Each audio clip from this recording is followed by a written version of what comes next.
오늘 주신 하나님 말씀은 마가복음 7장 1절에서 13절까지 말씀입니다. 한 절씩 교독하시겠습니다. 바리새인들과 또 서기관 중 몇이 예루살렘에서 와서 예수께 모였다가 그의 제자 중 몇 사람의 부정한 손, 곧 씻지 아니한 손으로 떡 먹는 것을 보았더라. 바리새인들과 모든 유대인들이 장로들의 유전을 지키어 손을 부지런히 씻지 아니면 먹지 아니하며 또 시장에서 돌아와서는 물을 뿌리지 아니면 먹지 아니하며 그 외에도 여러 가지를 지키어 오는 것이 있으니 잔과 주발과 녹그릇을 씻으려라. 이에 바리새인들과 서기관들이 예수께 묻되 어찌하여 당신의 제자들은 장로들의 유전을 준행치 아니하고 부정한 손으로 떡을 먹나이까? 가라사대 이사야가 너희 외식하는 자에 대하여 잘 예언하였도다. 기록하였을 때 이 백성이 입술로는 나를 존경하되 마음은 내게서 멀도다. 사람의 계명으로 교훈을 삼아 가르치니 나를 헛되이 영비하는도다 하였느니라. 너희가 하나님의 계명은 버리고 사람의 유전을 지키느니라. 또 가라사대 너희가 너희 유전을 지키려고 하나님의 계명을 잘 버리는도다. 모세는 내 부모를 공경하라 하고 또 아비나 어미를 회방하는 자는 반드시 죽으리라 하였거늘 너희는 가로되 사람이 아비에게나 어미에게나 말하기를 내가 드려 유익하게 할 것이 고르반 곧 하나님께 드림이 되었다고 하기만 하면 그만이라 하고 제 아비나 어미에게 다시 아무 것이라도 하여 드리기를 허하지 아니하며 같이 읽겠습니다. 너희의 전한 유전으로 하나님의 말씀을 피하며 또 이같이 이를 많이 행하느니라. 아멘 하시고 아멘. 예루살렘에서 온 바리새인들과 서기관들이 예수님께 모여들었습니다.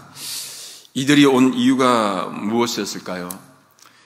예수님은 지금 게네사렛 땅에 계시고 이들은 예루살렘에서 왔습니다. 찾아보니까 거리가 꽤 돼요. 한 150km가 됩니다.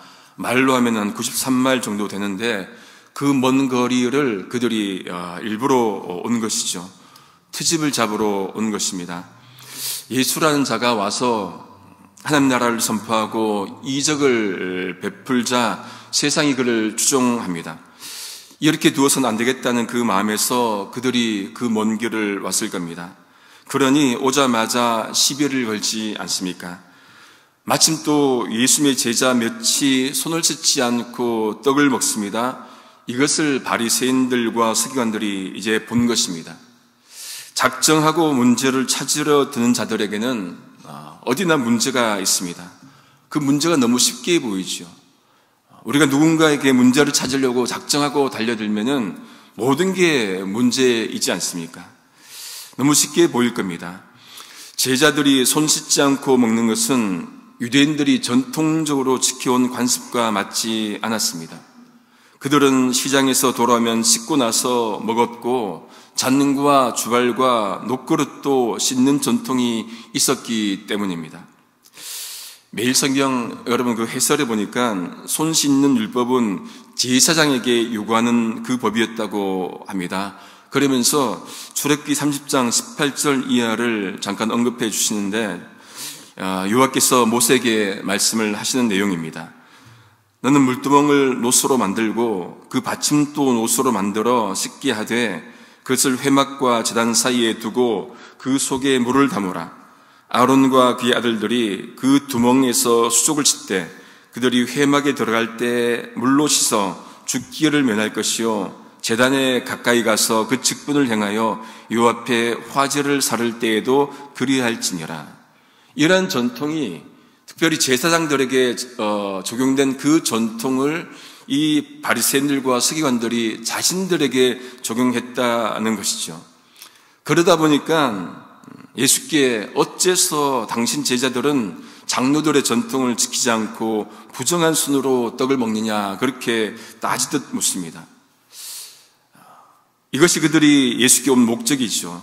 자신들의 전통을 지키지 않는 예수를 또 이 제자들을 어떻게든 얽어매어서 처리하려 했던 것을 볼 수 있습니다. 전통의 입장에서 보면은 전통에서 벗어난 모습은 그 참기 쉽지 않습니다. 어색해 보입니다. 그러한 행동은 어떻게든 잡으려고 해요. 나한테 적용한 어떤 내용들을 다른 사람이 하지 않으면은 어떻게든 말을 하고 또 고치려 드는 게 우리의 모습인지도 모르겠습니다. 그렇게 해야 공동체가 혹은 가정이 혹은 사회가 질서가 잡힌다고 생각하기 때문에 말을 하기도 하지요. 이것은 어떤 의미에서 그리스 신화에 나오는 프로크루스테스 침대를 연상시킵니다. 이 프로크루스테스가 숲속 강가에 살았습니다. 지나가는 누구든지 잡아서는 자기 집에 있는 그 철 침대에다가 눕힙니다. 키가 작으면은 늘어뜨려서 맞춰서 죽이고, 키가 크면은 잘라서 죽였습니다. 자신의 침대가 절대 기준이었지요. 그 틀에 맞추어서 모든 사람을 그렇게 맞추어서 죽이는 것을 보게 됩니다. 관습, 틀, 전통, 아집, 여기 사로잡힌 모습을 비판하는 내용이기도 합니다.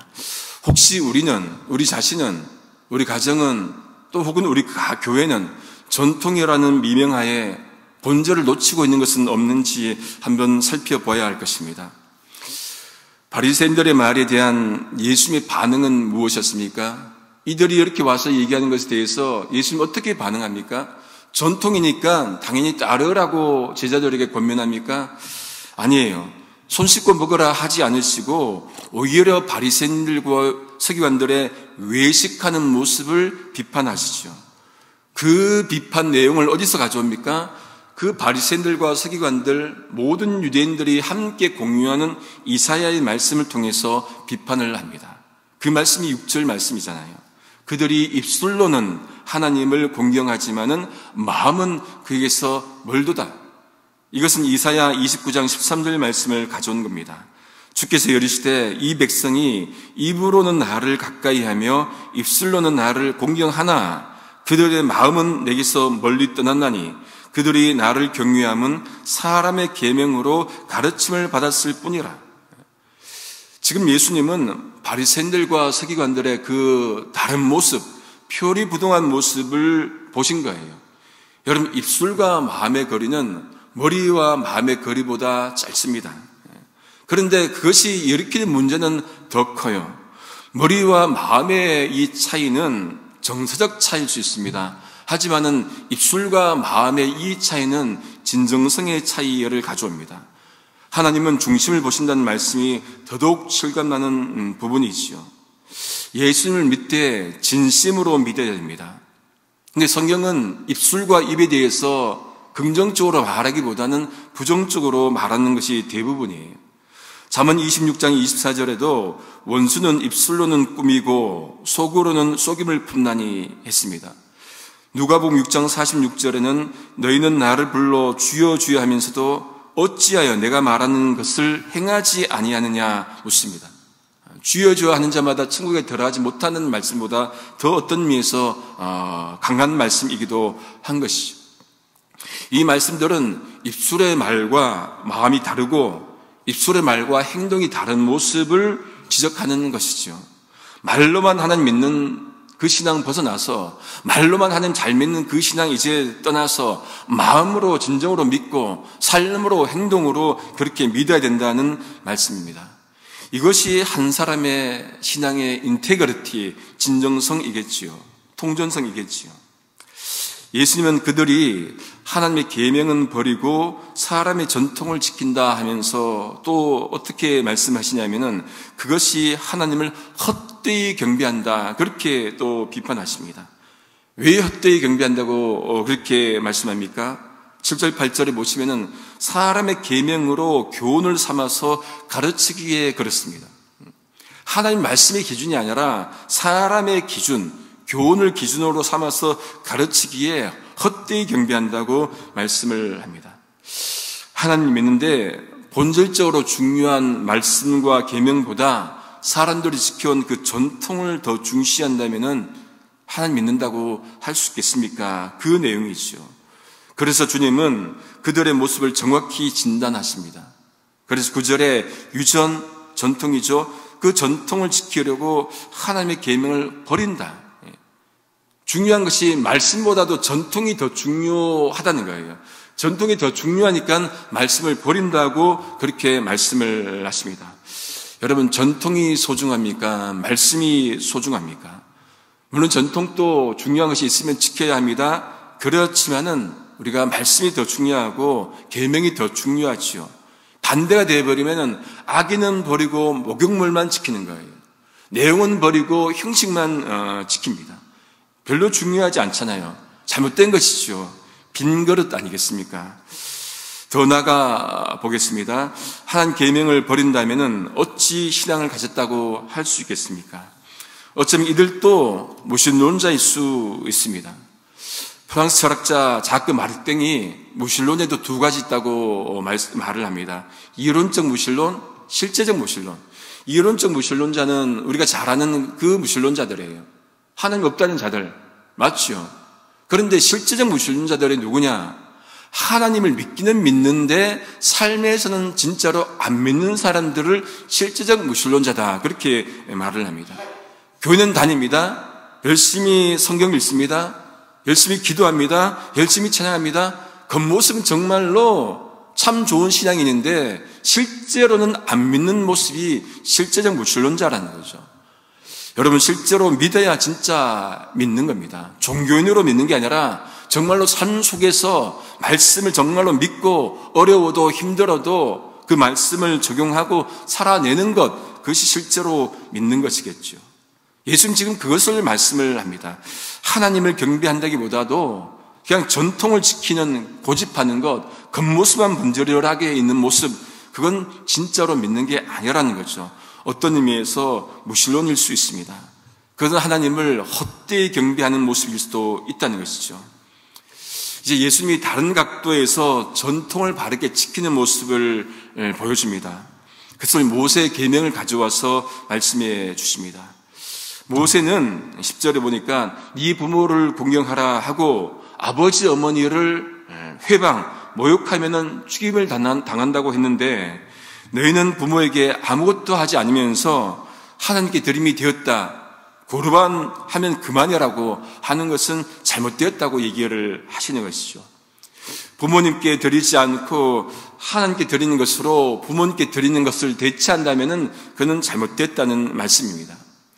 그것은 그들이 전한 유전 전통으로 하나님의 말씀을 폐하는 것이다, 그렇게 말씀을 합니다. 또 그와 같이 하는 일들이 많다고 말씀을 합니다.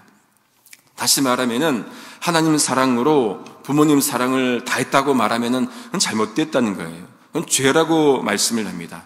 하나님 사랑은 하나님 사랑으로 하고 부모 사랑은 또 부모 사랑으로 해야 되는 것을 말씀을 합니다. 하나님 사랑한다고 부모에게 불순종하거나 하나님께 헌신한다고 부모를 거역하는 것은 죄라는 것을 말씀을 하는 것이죠. 계명을 바르게 지키는 것은 말씀 위에선 전통을 바르게 지키는 것과 또 이어질 수 있습니다. 신앙은 전통을 완전히 버리는 게 아니에요. 전통을 통해서 후손들에게 넘겨줘야 될 것들은 또 있습니다. 바른 신앙의 전통, 좋은 신앙의 전통은 어떻게든 물려줘야 되는 것이죠. 우리가 갖고 있는 전통 중에 좋은 것들이 많지 않습니까? 그런 것들이 말씀에 위배되지 않는다면 좋은 전통은 후배들에게, 후손들에게 무조건 넘겨줘야 됩니다. 이어가게 할 수 있어야 됩니다. 하지만은 그것이, 그 전통이 신앙을 방해한다면은 그것은 근절해야겠죠. 우리는 전통을 고집합니까? 아니면 신앙을 지키고 있습니까? 말씀에 굳건히 서 있습니까?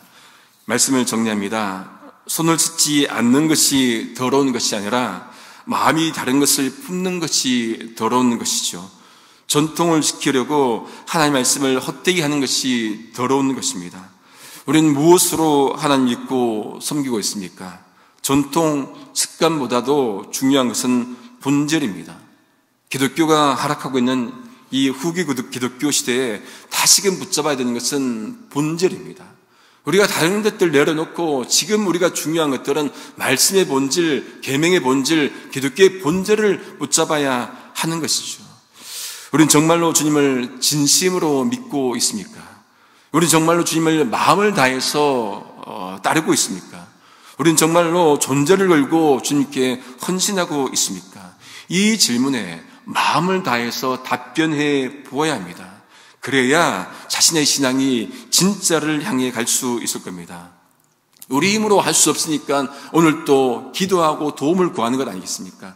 우리 힘으로 할 수 없으니까 성부, 성자, 성령 삼일체 하나님께 기도하고 간구하고 은혜를 내려주옵소서. 이렇게 살지 못하니까 하나님 은혜를 오늘 또 부어주옵소서 간구하는 것이지요. 이런 은혜가 오늘 하루에도 우리에게 있기를 소망합니다. 기도하시겠습니다. 존귀하신 아버지 하나님 참 감사합니다. 우리에게 다시금 신앙의 본질을 고민하게 하심에 감사드립니다. 마음 없는 입술의 고백을 넘어서 마음을 다해 고백하게 하시고 그 고백을 우리의 일상에서 살아내게 하여 주옵소서. 전통을 지킨다고 말씀의 본질을 놓쳐버리는 일이 없도록 성령께서 저희의 마음과 생각과 삶을 주관하여 주옵소서.